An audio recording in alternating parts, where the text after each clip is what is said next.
ito ay rated SPG. Striktong patnubay at gabay ng magulang ang kailangan. Maaaring may masiselang tema, lengguwahe, karahasan, sexual, horror o droga na hindi angkop sa mga... Malakas na nga ang loob nito ni Hazel na sugurin nga itong si Felma sa bahay nga nila kahit alam nga niyang iligal ang ginagawa niya dahil nagde-trespassing nga siya at kunwari pa ngang security ang kanyang kasama. Subalit nagsisinungaling lang nga itong si Hazel upang matakot nga itong si Felma.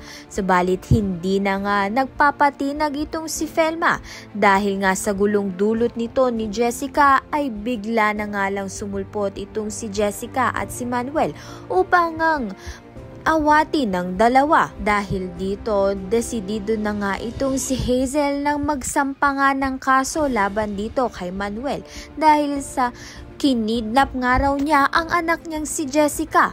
Hindi naman nga raw kasi tunay na anak ni Manuel itong si Jessica. Sa kabilang banda naman nga, alam na nga ni Manuel at ni Jessica kung saan nga nakatira itong si Andrea.